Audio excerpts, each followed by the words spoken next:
إن الحمد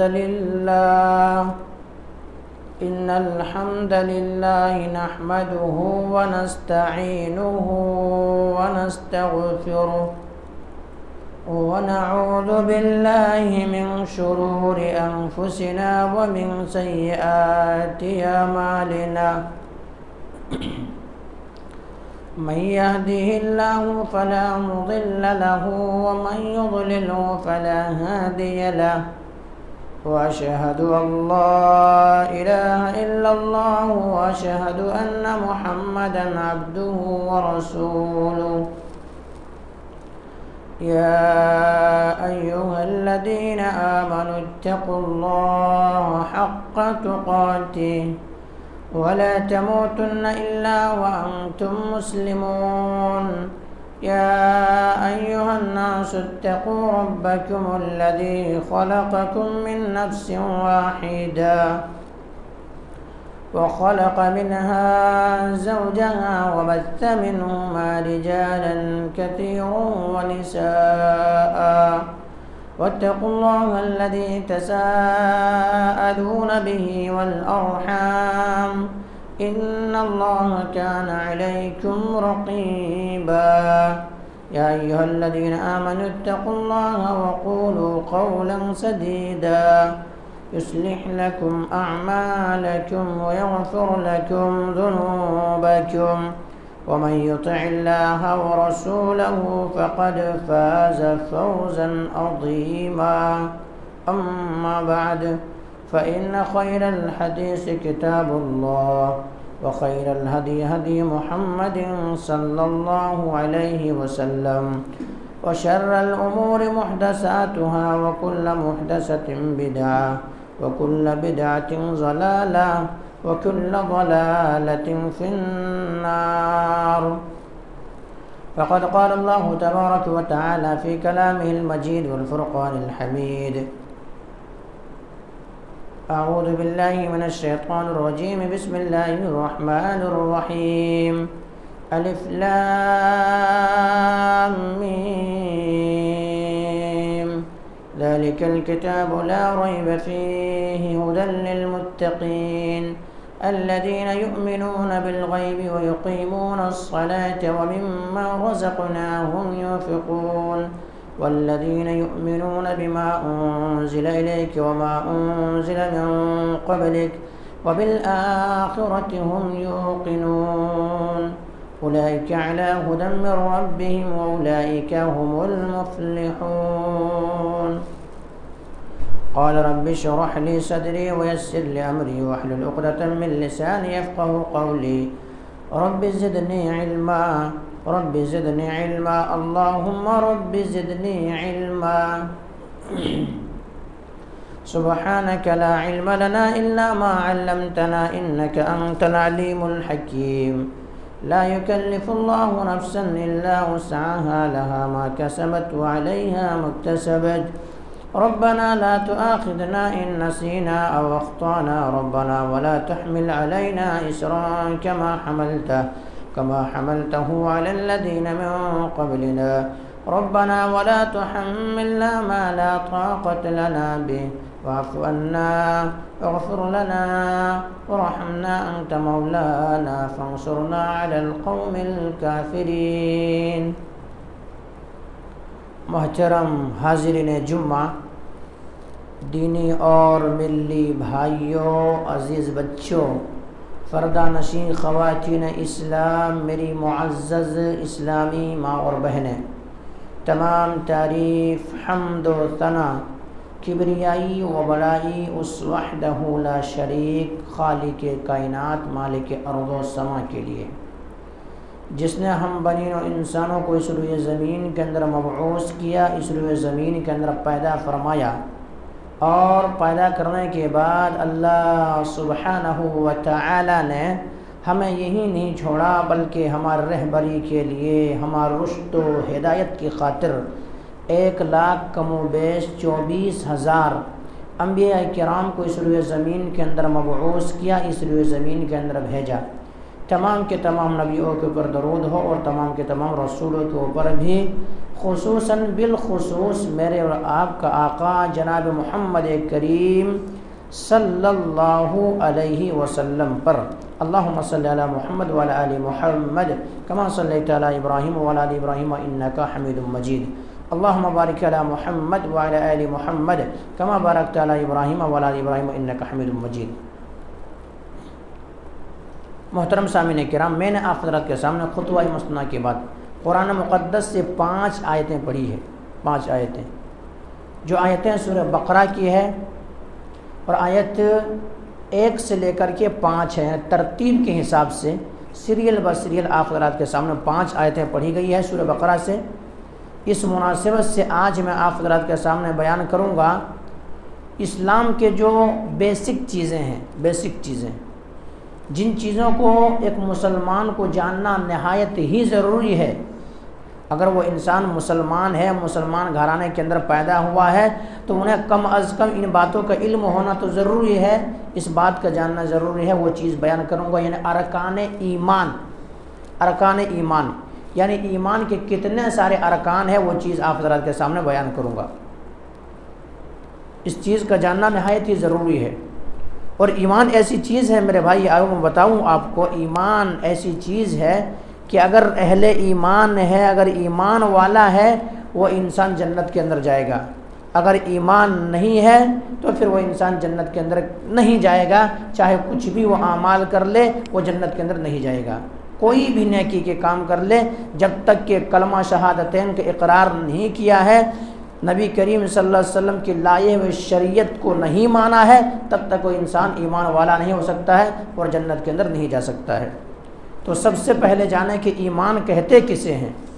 ایمان یعنی ایک انسان، ایمان کے لیے سب سے پہلے زبان سے اقرار کرنا پڑے گا، کلمہ شہادتین کے اقرار، اس کے بعد یہ دل سے تصدیق کرنا پڑے گا، دل کو ماننا پڑے گا کہ ہم نے جو ایمان لایا ہے ہمارے دل مطمئن ہے، دل کی تصدیق کرنا، دل سے تصدیق کرنا۔ تیسری چیز اعضائے جوارح، یعنی اللہ تبارک و تعالیٰ نے جو انسان کو صحت و تندرستی والی زندگی دی ہے، بلکہ یوں کہہ لیجئے کہ جو 360 جوڑیں اللہ تبارک و تعالیٰ نے انسان کو عطا کی ہیں، ان اعضائے جوارح سے عمل کر کے بتانا، یہ ایمان ہے، یہ ایمان ہے۔ ایمان کیسے ہے؟ اگر ایک انسان ایمان لایا ہے، ان کی زندگی میں روزے کی بھی باری نہیں آئی، نماز کی بھی باری نہیں آیا، اور اسی حالت میں وہ انسان چلے گیا دنیا سے، تو وہ انسان کیا ہے؟ جنتی ہے، جنتی۔ آئیے میں بتاؤں کچھ باتیں آپ کو۔ اللہ کے نبی جناب محمد کریم صلی اللہ علیہ وسلم کی ایک خادم، ایک غلام، آج کے زمانے میں جسے نوکر کہا جاتا ہے، نبی کریم صلی اللہ علیہ وسلم خدمت کیا کرتے تھے۔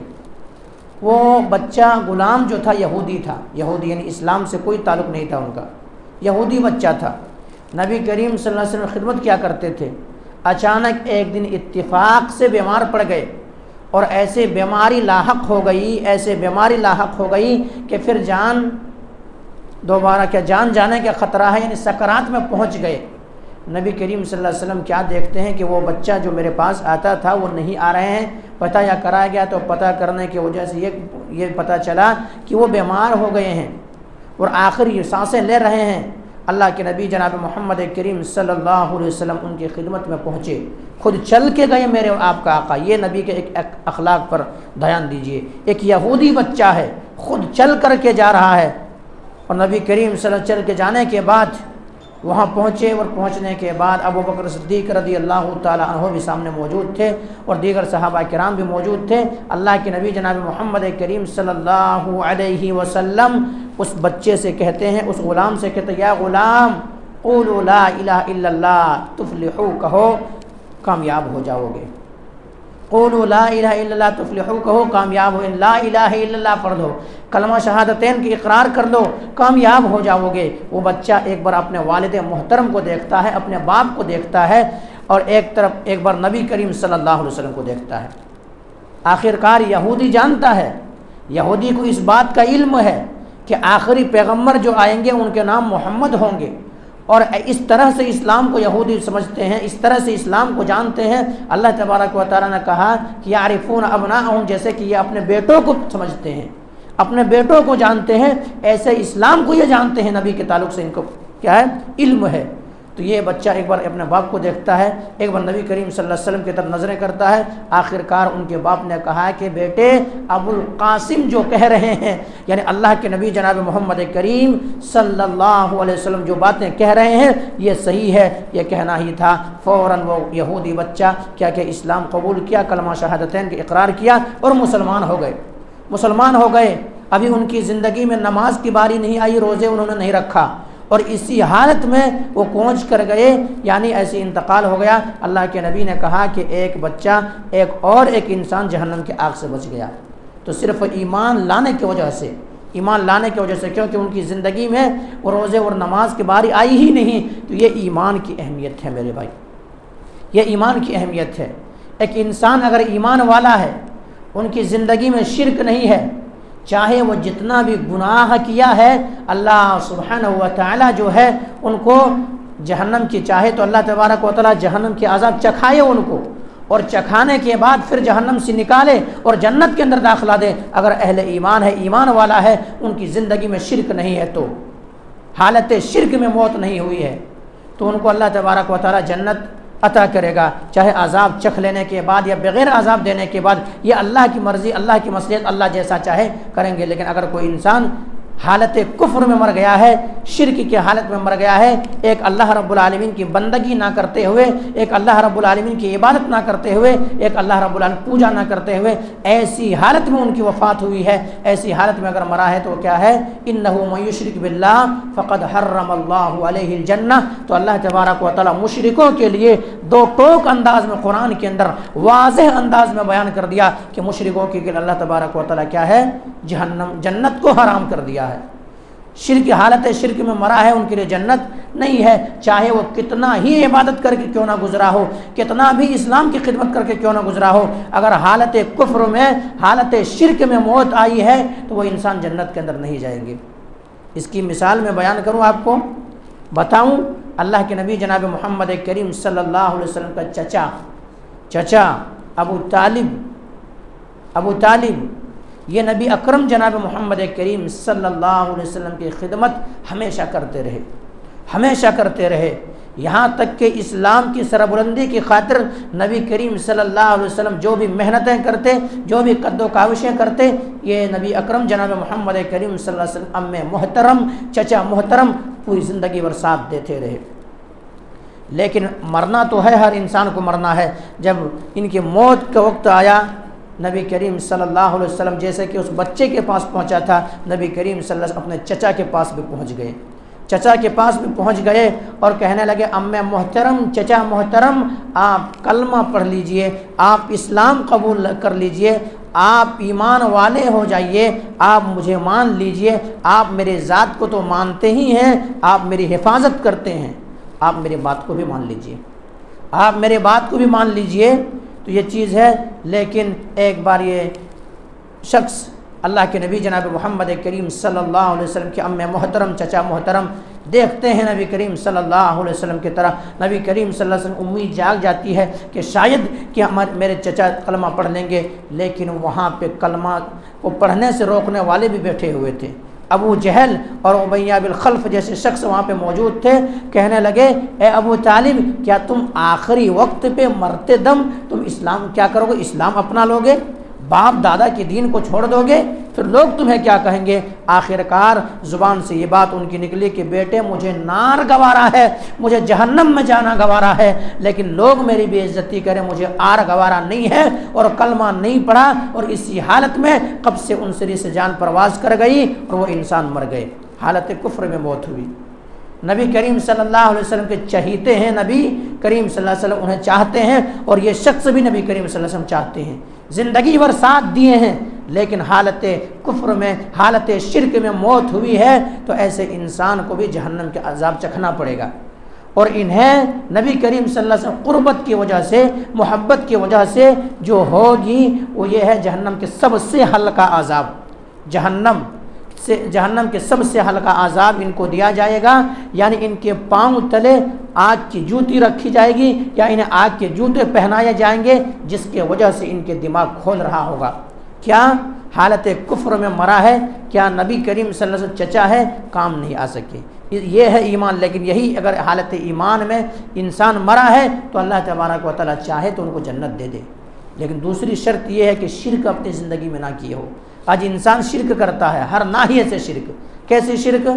مثلا ایک انسان بیمار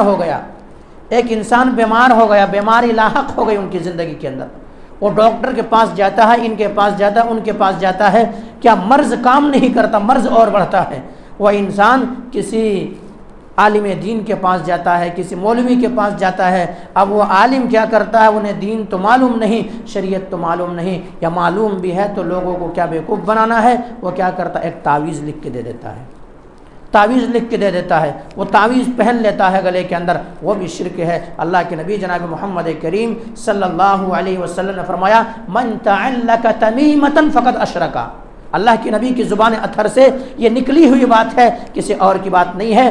زبان تو میری ہے، میں آپ تک پہنچا رہا ہوں، لیکن یہ جناب محمد کریم صلی اللہ علیہ وسلم نے فرمایا من تعلق تمیمۃ فقد اشرک، جس نے تعویذ گنڈے کو لٹکایا اس نے شرک کیا، یہ شرک ہے۔ اسی طرح سے کوئی انسان نئی گاڑی خریدتا ہے، مسلمانوں میں ہے یہ چیز، انہیں علم نہیں ہے، اس لیے کیا ہے، نئی گاڑی خریدتا ہے، وہ انسان کیا کر دیتا ہے، اس کے پیچھے نیمبو لگا دیتا ہے، یا بڑی گاڑی خریدا ہے تو ان کے پیچھے چپل لگا دیتا ہے، کچھ سے کچھ لگا دیتا ہے۔ ان سے کہا جائے آپ ایسا کیوں کرتے ہیں تو کیا یہ نظر بد سے بچاتی ہے، ایسے عقیدہ ہے تو یہ بھی شرک ہے۔ من تعلق تمیمۃ فقد اشرک۔ تعویذ اور گنڈے یہ گلے میں لگانا، ہاتھ میں لگانا، کمر میں باندھنا، پاؤں میں باندھنا، یہ تو دور کی بات ہے، اور انسان کے گلے میں باندھنا یہ تو دور کی بات ہے۔ اللہ کے نبی جناب محمد کریم صلی اللہ علیہ وسلم نے یہاں تک کہ جانور کے گلے میں بھی ان چیزوں کو کیا ڈالنے سے اور لٹکانے سے منع کیا۔ اللہ کے نبی جناب محمد کریم صلی اللہ علیہ وسلم نے صحابہ کرام کو کہا کہ جاؤ ایسے جانور، ایسے اونٹنی، ایسے جانوروں کے پاس جاؤ جن کے گلے میں کوئی چیز اگر ڈالا ہوا ہے اس کو کاٹ کے پھینک دو، اس کو اس کے گلے میں رہنے کی ضرورت نہیں۔ کیوں؟ وہ انسان کا پھر اللہ سے بھروسہ اٹھ کر کے کیا ہوگا، اللہ سے بھروسہ اٹھ کر کے ان تعویذ گنڈے کے اوپر ان کو بھروسہ چل جائے گا۔ تو اس لیے کیا کہا گیا، ان چیزوں سے انسان کو بچنا چاہیے۔ اسی طرح سے آج ہوتا ہے ملک ہندوستان میں ایک انسان رہتا ہے، ان کے دوست غیر مسلم بھی ہے، ان کے کیا ہے، ان کے ساتھ میں انسان کیا کرتا ہے، رواداری دکھاتا ہے، محبت دکھاتا ہے، اور کوئی ایسی چیزیں کہہ دیتا ہے کہ ان کے تہوار کے موقع پہ، ان کے عید کے موقع پہ، یا ان کی کوئی چیز جو اللہ کے علاوہ معبودان باطل ہے ان کی عبادت کے موقع پہ کوئی اگر آتا ہے کسی کے پاس کہ مجھے فلاں کے نام پہ چندے دے دو، انسان کیا کرتا ہے، علم نہیں ہوتا دے دیتا ہے، دوست ہے مانگ رہا چلو دے دیتا ہے اور چلو بھائی جاؤ اس طرح سے۔ لیکن اسلام تو اس بات کو پسند نہیں کرتا ہے۔ آئیے میں بتاؤں آپ کو، صرف ایک مکھی کا چڑھاوا، ایک مکھی کو چڑھانے کی وجہ سے جہنم واصل ہوا، جہنم کے اندر گیا ہے۔ پرانے زمانے میں اللہ کے نبی جناب محمد کریم صلی اللہ علیہ وسلم بیان کرتے ہیں طارق بن شہاب سے کہ اللہ کے نبی جناب محمد کریم صلی اللہ علیہ وسلم نے فرمایا، صحابہ کرام بیٹھے ہوئے تھے، صحابہ کرام کی جمگٹھا موجود تھی، اللہ کے نبی جناب محمد کریم صلی اللہ علیہ وسلم نے ایک واقعہ بتایا، پڑھ کے سنایا، سمجھایا کہ پرانے زمانے میں دو دوست تھے، دو شخص تھے، دونوں سفر کر رہے تھے، دونوں سفر میں نکلے ہوئے تھے، اچانک ان دونوں کا گزر وہاں سے ہوا۔ کہاں سے ہوا؟ جہاں پہ دیوی دیوتاؤں کی پوجا ہو رہی تھی، معبودان باطلہ کی پوجا ہو رہی تھی، ایک رب کی بندگی کو چھوڑ کر کے کسی اور کی بندگی ہو رہی تھی، اور وہاں پر شرط تھا کہ یہاں پر جب تک کہ کوئی انسان چندہ نہ دے یا ہمارے بتوں کو کوئی چیز ہمارے بتوں کے اوپر کچھ چڑھا کر کے نہ گزرے، ان کو راستہ پار نہیں کرنے دیتا تھا، راستہ گزرنے نہیں دیا جاتا تھا۔ یہ دونوں بھی گزر رہے ہیں راستے سے گزر رہے، ان دونوں کو پکڑ لیا گیا ہے کہ اگر آپ کو راستہ پار کرنا ہے، اگر آپ کو یہاں سے گزرنا ہے تو ہمارے دیوی دیوتاؤں کے سامنے کچھ نہ کچھ نذرانے پیش کر کے جانا پڑے گا، لیکن نظر کیا ہے؟ قل ان صلاتی و نسکی و محیای و مماتی للہ رب العالمین۔ اے نبی آپ اعلان کر دیجئے قل ان صلاتی میری نماز، و نسکی میری قربانی، و محیای و مماتی للہ رب العالمین میرا جینا میرا مرنا تمام چیز اللہ رب العالمین کے لیے ہے۔ یہ چیز ہے تو نظر بھی غیر اللہ کے لیے جائز نہیں ہے، دیگر چیزیں بھی غیر اللہ کے لیے جائز نہیں ہے، غیر اللہ کے سامنے چڑھاوا چڑھایا جائے یہ بھی جائز نہیں ہے۔ آخرکار ان لوگوں نے کہا کہ کچھ نہ کچھ چڑھا کر ہی جانا پڑے گا۔ ان میں سے ایک بہت ہی پختہ ایمان والے تھے، ایمان ان کے سینوں کے اندر گھر کر چکا تھا۔ کیا کہا کہ میں تو کسی بھی صورت میں اللہ کے علاوہ کسی دیگر کے سامنے میں نہیں چڑھا سکتا، میں نہیں دے سکتا، یہ چیز مجھ سے یہ نہیں ہو پائے گی۔ تو کیا کیا وہ لوگ؟ طیش میں آیا اور طیش میں آنے کے بعد اس شخص کو قتل کر دیتا ہے، سکہ بوٹی کر دیتا ہے۔ اور اللہ کے نبی جناب محمد کریم صلی اللہ علیہ وسلم کا فرمان ہے، کیا کہا نبی کریم صلی اللہ علیہ وسلم فرمایا قتلت او حرقت، اے معاذ بن جبل تمہیں چاہے جلا دیا جائے یا قتل کر دیا جائے، تمہارے سکہ بوٹی کر دیا جائے، لیکن اللہ رب العالمین کے ساتھ شرک کبھی مت کرنا، اللہ کے علاوہ کسی اور کے سامنے نظر و نیاز نہ کرنا، کسی اور کے سامنے چڑھاوا نہ چڑھانا، کسی اور کو خوش کرنے کے لیے یہ کام نہ کرنا۔ اللہ کے نبی جناب محمد کریم صلی اللہ علیہ وسلم فرمان ہے، آخرکار انہوں نے نہیں چڑھایا اور نہیں چڑھانے کی وجہ سے انہیں قتل کر دیا گیا، آخرکار ان کے لیے جنت بن گئی، وہ جنت کے اندر چلا گیا۔ دوسرا شخص صرف ایک مکھی چڑھایا، ایک مکھی چڑھا دیا، مکھی چڑھانے کی وجہ سے ان کی جان بچ گئی، لیکن وہ انسان جہنم کے اندر گیا۔ تو اسلام شراکت کو یہ تک جائز نہیں ہے، یہ تک درست نہیں ہے کہ اللہ رب العالمین کے علاوہ کوئی کام کیا جائے، اللہ رب العالمین کے علاوہ کوئی کام کیا جائے، تو یہ چیز ہے شرک میرے بھائی، بندگی صرف اللہ رب العالمین کی۔ تو کیا ہے؟ ایمان کے 3 قسمیں ہیں، توحید کی 3 قسمیں ہیں، ان چیزوں کو جان لیجئے۔ توحید کے 3 قسمیں یا ایمان کے 3 قسمیں ہیں۔ کیا ہے؟ توحید ربوبیت، توحید الوہیت، توحید اسماء و صفات۔ توحید ربوبیت کا مطلب یہ ہوتا ہے کہ روزی دینے والا اللہ، اولاد دینے والا اللہ، بگڑی بنانے والا اللہ، مصیبت سے نکالنے والا اللہ، وَإِذَا مَرِضْتُ فَهُوَ يَشْفِينِ، بیمار کرنے والا اللہ، شفا دینے والا اللہ، تمام چیز اللہ رب العالمین کے لیے، یعنی تمام چیزیں، اولاد دینا، رزق دینا، مارنا، جلانا، عزت دینا، ذلیل کرنا، بیمار کرنا، شفا دینا، سب تمام چیز اللہ رب العالمین قبض بھی قدرت میں ہے۔ اللہم لا مانع لما اعطیت ولا معطی لما منعت، یعنی اللہ جو دے دے، جو عطا کر دے، کوئی روک نہیں سکتا ہے، اور اللہ جو روک لے کوئی دے نہیں سکتا۔ اللہ وہ ہے، یعنی اگر پوری دنیا کی انسانیت مل کر کے کسی انسان کو نفع پہنچانا چاہے، فائدہ پہنچانا چاہے، اور میرے رب چاہتا ہے کہ ان کو نقصان پہنچاؤ، تو پوری دنیا کے انسان مل کر کے بھی ان کو فائدہ نہیں پہنچا سکتا ہے۔ اسی طرح سے پوری دنیا کے انسان کسی کو نقصان پہنچانے پر آ جائے، لیکن میرا رب چاہتا ہے کہ اس کو نقصان نہیں، نفع ہونی چاہیے، تو پوری دنیا کے انسان ان کو کوئی نقصان نہیں پہنچا سکتا ہے۔ تو یہ اللہ رب العالمین کو ایسا ماننا، وَإِن يَمْسَسْكَ اللَّهُ بِضُرٍّ فَلَا كَاشِفَ لَهُ إِلَّا هُوَ وَإِن يَمْسَسْكَ بِخَيْرٍ فَهُوَ عَلَى كُلِّ شَيْءٍ قَدِيرٌ۔ تو اللہ کو ایسا سمجھنا کہ رزق رسا کا مالک اللہ، یہ توحید ربوبیت یعنی اللہ کو رب ماننا۔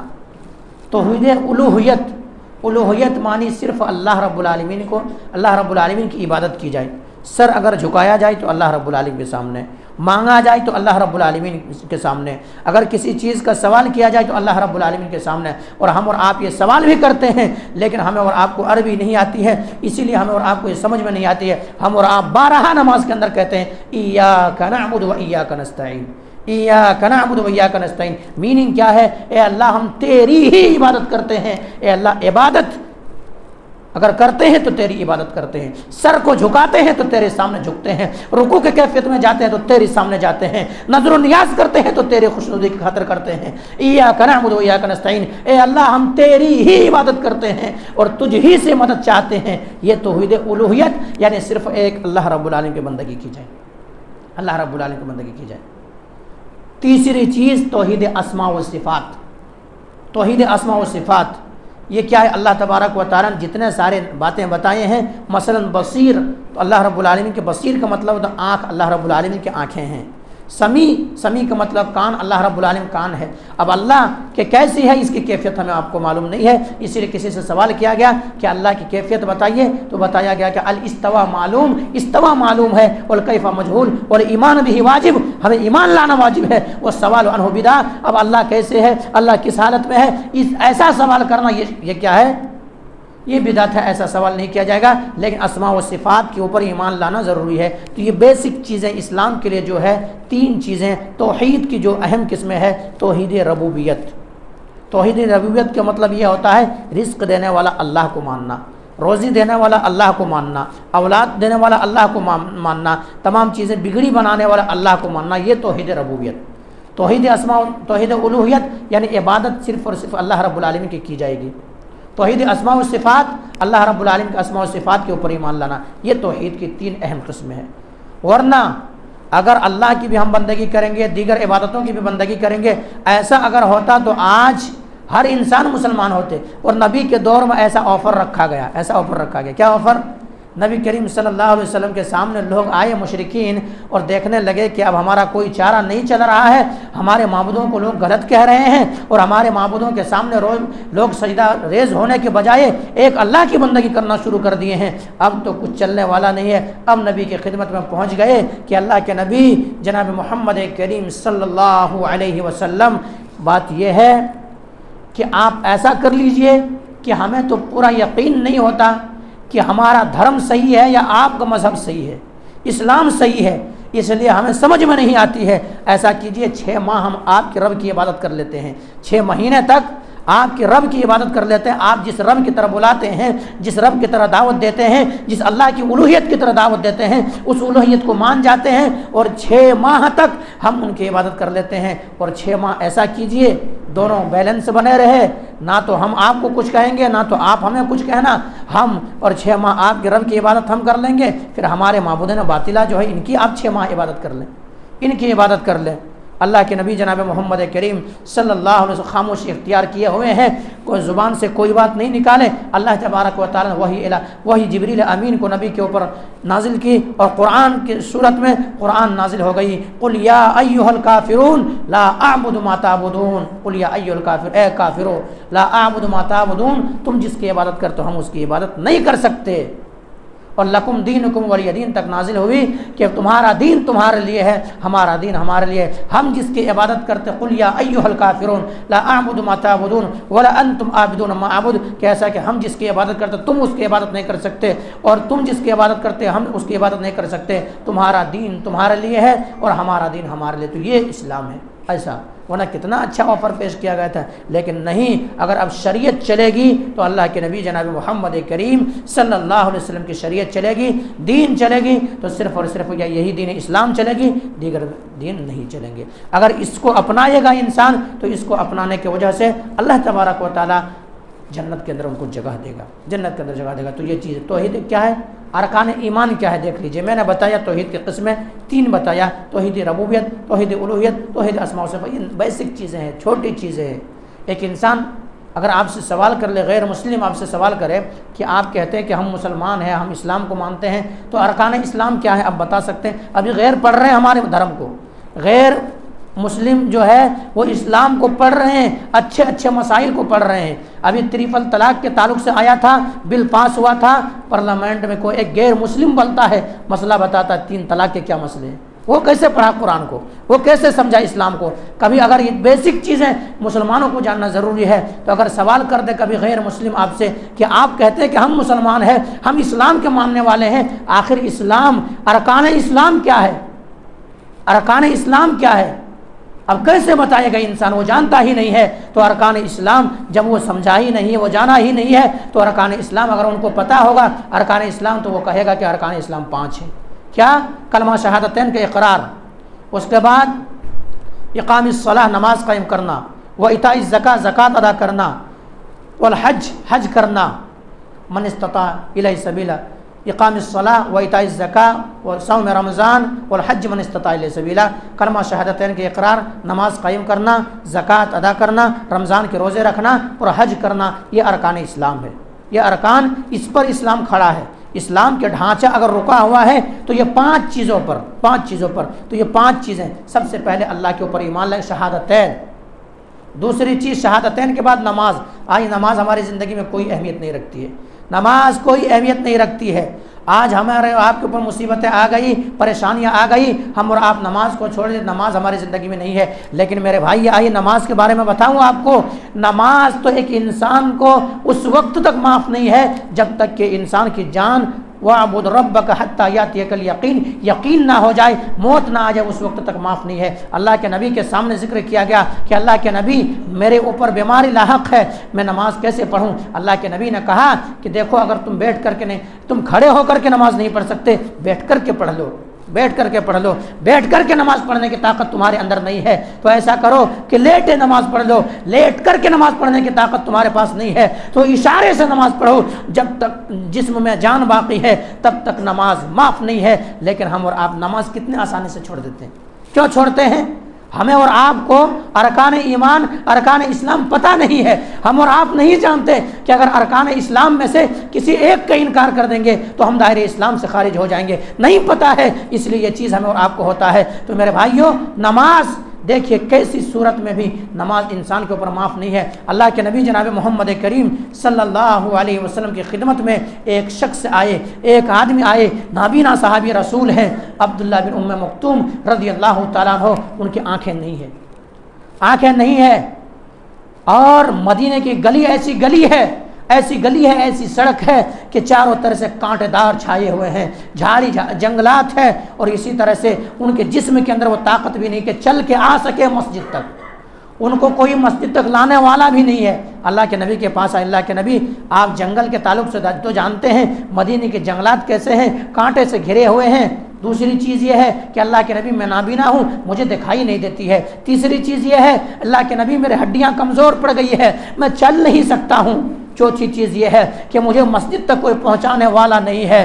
پانچویں چیز یہ ہے جنگل و بیابان ہے، ظاہر سی بات ہے کوئی زہریلے جانور رہتے ہیں، دیگر جانور رہتے ہیں، میرے جان کا خطرہ ہے۔ اللہ کے نبی جناب محمد کریم صلی اللہ علیہ وسلم میں نماز چھوڑنا نہیں چاہتا ہوں، میں چاہتا ہوں کہ گھر کے اندر نماز پڑھ لوں، کیا میں گھر کے اندر نماز پڑھوں؟ اللہ اکبر۔ اللہ کے نبی جناب محمد کریم صلی اللہ علیہ وسلم رحمت جوش میں آئی اور اللہ کے نبی نے کہا کہ گھر میں نماز پڑھ لو۔ لیکن جب یہ صحابی رسول جانے لگے تو اللہ کے نبی نے اس کو بلایا اور بلانے کے بعد کہا حل تسمعون النداء، کیا تم آذان سنتے ہو؟ کیا آذان تمہارے کانوں میں ٹکراتی ہے؟ کیا آذان کی آواز سنتے ہو؟ کیا مؤذن کی صدائیں تمہارے کانوں میں ٹکراتی ہے؟ اللہ اکبر، سچ بولے کہ اللہ کے نبی آواز ٹکراتی ہے ہمارے کانوں میں، حی علی الصلاۃ حی علی الفلاح، ندا جب مؤذن لگاتا ہے، آذان کے کلمات جب کہتا ہے تو میرے کانوں میں ٹکراتی ہے۔ تو اللہ کے نبی نے کہا فاجبہ، پھر ایسا کرو کہ آ کر کے مسجد میں نماز پڑھ لو۔ میرے بھائی وہ ذرا غور کریں، وہ ہمارے بھائی جن کے پاس تمام چیز موجود ہے، توانا ہے، تندرست ہے، صحت مند ہے،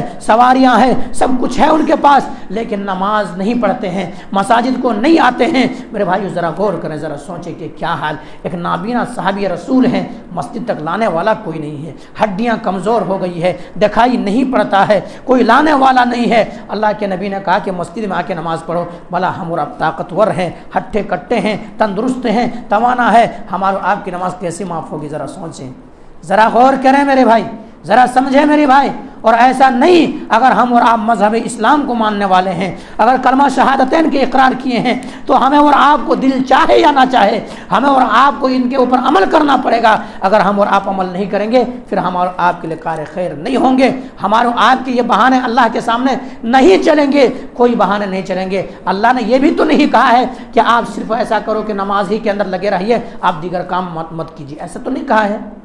آپ کو یہی کہا ہے کہ آپ کے پاس جو وقت ہے، آپ کو اللہ نے جو عمر دی ہے، جو وقت دی ہے، ان میں سے اللہ تبارک و تعالیٰ نے آپ کے اوپر 5 وقت نماز فرض کی ہے۔ اگر ایک انسان 10 منٹ کے لیے بھی 5 وقت نماز کے لیے نکالتا ہے تو 50 منٹ یا گھنٹے کا 1 گھنٹہ وقت لگتا ہے۔ ایک انسان اگر 1 گھنٹہ عبادت کر لیتا ہے تو گویا کہ پورے 24 گھنٹہ وہ بندہ عبادت کرتا ہے۔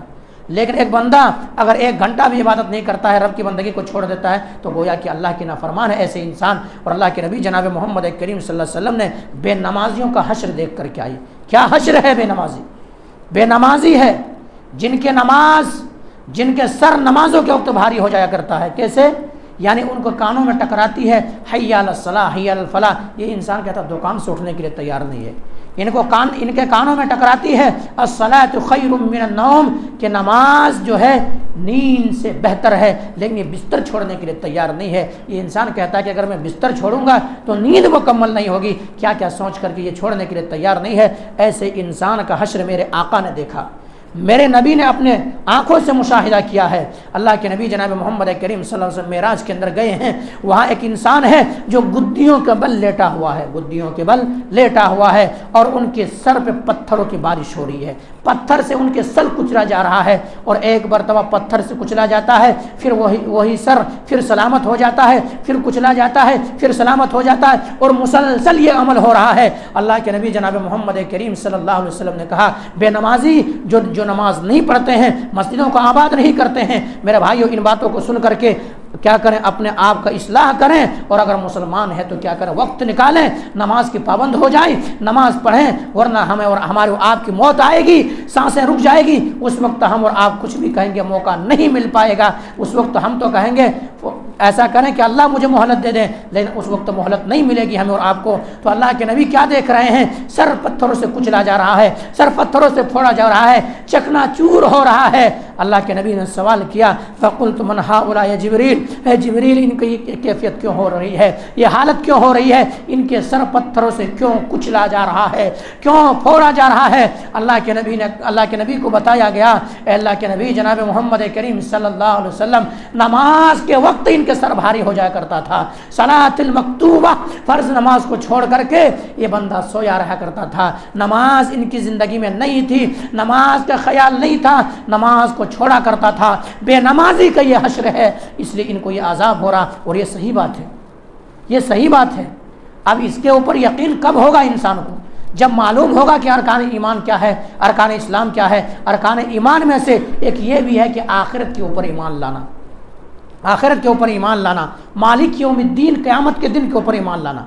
اور قیامت کے دن اگر ذرہ برابر بھی انسان نیکی کیا ہوگا اس کو رب کے سامنے دیکھے گا، ذرہ برابر بھی برائی کیا ہوگا رب کے سامنے دیکھے گا، نام اعمال کے اندر موجود ہوگا۔ لیکن ایک انسان کو یہ ہے پتہ نہیں مرنے کے بعد کیا ہوتا، کون دیکھا؟ ایسا سوچ جب ایک انسان کے ذہن و دماغ کے اندر آ جائے، ہاں مرنے کے بعد دیکھیں گے کیسا ہوتا کہ یہ دنیا اصل، ایسا جب ذہن و دماغ کے اندر، تو ہمیں اور آپ کو یقین کرنا، ایمان لانا ضروری ہے۔ اللہ تبارک و تعالیٰ الذین یؤمنون بالغیب، جو غیب کے اوپر ایمان لاتا ہے، قرآن کی آیت ہے یہ۔ غیب کے اوپر ایمان لانا کیا؟ جنت کو ہم نے نہیں دیکھا، ایمان ہے، ہمارا ایمان ہے۔ جہنم کو نہیں دیکھا، ہمارا ایمان ہے۔ نبی کو ہم نے نہیں دیکھا، ایمان ہے۔ صحابہ کو نہیں دیکھا، ہمارا ایمان ہے کہ صحابہ تھے۔ جنت کو نہیں دیکھا، ایمان ہے۔ جہنم کو نہیں دیکھا، ایمان ہے۔ صحابہ کو نہیں دیکھا، ایمان ہے۔ محمد کریم صلی اللہ علیہ وسلم نہیں دیکھا، ایمان ہے۔ ہم نے پل صراط کو نہیں دیکھا، ایمان ہے۔ اس کے اوپر، غیب کے اوپر ایمان لانا۔ اب کوئی انسان کہے نہیں مرنے کے بعد کیا ہوتا ہے، کیا دیکھے، کون قبر سے کون اٹھ کے آیا ہے، کون دیکھا ہے، تو پھر ایسے انسان تب اللہ کی بندگی کیسے کرے گا؟ اس کو یقین ہی نہیں کہ مرنے کے بعد جنت و جہنم ہے۔ تو میرے بھائی یہ تمام ساری چیزیں ہیں، قرآن کے اندر یہ چیز موجود ہے، نبی کے فرمان کے اندر یہ موجود ہے۔ اپنے آپ کا اصلاح کریں، اللہ کے واسطے وقت نکالیں، وقت آپ کا نکلے گا انشاءاللہ، اور ہم اور آپ کیا کریں گے؟ وقت اگر آپ کی زندگی میں نماز ہوگی تو آپ کی زندگی میں برکت ہوگی۔ آپ کی زندگی میں اگر نماز ہوگی تو آپ کی زندگی میں برکت ہوگی، کاروبار کے اندر برکت ہوں گے، آپ کی صحت و سلامتی درست رہیں گے۔ لیکن آپ نماز کو چھوڑتے جائیں گے تو آپ کیا ہے، ایسے معاملات ہوں گے کہ کیا بڑا مصیبت اور پریشان زدہ ہوں گے۔ بے نمازیوں کے تعلق سے تو کیا کیا لوگوں نے کہا ہے کہ اللہ اکبر، بے نماز جو نماز نہیں پڑھتے ہیں، کیا ایسی فرمانا ہے کہ بے نمازی کو یہاں تک کہ مرے انسان تو اس کو غسل دینے کی ضرورت نہیں بتاتا ہے۔ بے نمازی کبھی مسجد کو نہیں آیا ہے، نماز نہیں پڑھا ہے تو لا یغسل، غسل مت دو اس کو، غسل دینے کی ضرورت نہیں ہے اس کو۔ ولا یکفن، کفن مت پہناؤ اس کو، کفن مت پہنا جاؤ۔ مقابر المسلمین، مسلمان کے قبرستان میں ان کو داخل نہ کیا جائے، قبرستان دینے کی ضرورت نہیں انہیں۔ یہ صحیح، یہ فتاویٰ ہے، موجود ہے، بے نمازی ہے، غسل مت دو اس کو، کفن مت پہناؤ ان کو، مسلمان کے قبروں میں ان کو داخل، قبرستان میں مت لے جاؤ، مقابر المسلمین، اور ان کے لیے دعائیں مت کرو۔ پھر کیا رہ گیا، کیا باقی رہ گیا؟ ذرا سینے میں ہاتھ رکھیں، بے نمازی مر گیا ہے، ہم اور آپ چلیے ہمدردی میں، محبت میں اگر غسل بھی دے دیے تو کچھ فرق پڑنے والا نہیں۔ چلو ہمدردی میں، رشتہ دار تھے، بھائی تھے، کوئی اور تھے، کفن بھی پہنا دیے تو ہمدردی میں کوئی فائدہ ہونے والا نہیں۔ چلو قبرستان، مسلمانوں کے قبرستان میں چابی مل گئی، دخل بھی کر دے تو کوئی فائدہ ہونے والا نہیں ہے، دعا بھی کہ کوئی فائدہ ہونے والا نہیں ہے۔ تو اس لیے میرے بھائیوں کیا ہے، بے نمازی جو ہے ذرا غور سے سنیں، ذرا غور سے سنیں، اللہ کے واسطے خدا را غور کریں۔ مساجد کس لیے بنائی جاتی ہے؟ اذان کس لیے دی جاتی ہے؟ اماموں کا انتظام کس لیے کیا جاتا ہے؟ مؤذنین کو کس لیے رکھے جاتے ہیں؟ ہر وقت اذان کیوں دی جاتی ہے؟ اسی لیے تو دی جاتی ہے کہ بلایا جاتا ہے کہ انسان کیا ہے، کاروبار کے اندر پھنسے ہوئے ہیں، دیگر چیزوں کے اندر پھنسے ہوئے ہیں، اچانک کانوں میں ٹکرائے گی، وہ انسان کام کو چھوڑے گا، کاج کو چھوڑے گا، مسجدوں کو آباد کرے گا۔ میرے بھائی یہ ہے، تو اس لیے میرے بھائیوں میرے نبی نے دیکھا بے نمازی کا حشر بڑا برا ہونا والا ہے۔ اس لیے میرے بھائیوں اللہ کے واسطے وقت نکالیں۔ اور آپ یہ سوچیں گے کہ وقت ایسا نہیں کہ ہم ذرا بڑے ہو جائیں گے اس وقت نکالیں گے، ایسا نہیں نکل سکتا۔ وقت نکالیں، اللہ رب العالمین کی بندگی کریں، عبادت کرنے کی کوشش کریں۔ بات لمبی ہو گئی لیکن بات بڑی اہم باتیں تھیں، آپ لوگوں کو بتانا ضروری تھا، اس لیے یہیں سے اپنے بات کو ختم کریں گے۔ اللہ تبارک و تعالیٰ سے دعا کریں گے کہ مولا کریم جو بے نمازی ہیں، مولا کریم ہٹے کٹے ہیں، توانا ہے، تندرست ہیں، نماز کو چھوڑ رہے ہیں، اللہ تو انہیں نماز پڑھنے کی توفیق دے دے۔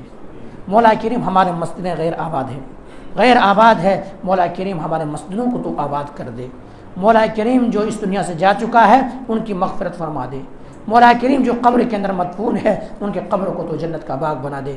مولا کہ ہم تمام مسلمانوں کو جہنم کی آگ سے تو بچا کے جنت کے اندر داخلہ دے دے۔ مولا کریم تمام مسلمانوں کو جہنم کی آگ سے بچا کر کے جنت کے اندر داخلہ دے دے۔ مولا کریم تمام مسلمانوں کو جہنم کی آگ سے بچا کر جنت کے اندر داخلہ دے دے۔ اللہم انی اسألک الجنہ، اللہم انی اسألک الجنہ، اللہم انی اسألک الجنہ واعوذ بک من النار، واعوذ بک من النار، واعوذ بک من النار۔ سبحان ربک رب العزة عما یصفون وسلام علی المرسلین والحمد للہ رب العالمین برحمتک یا ارحم الراحمین۔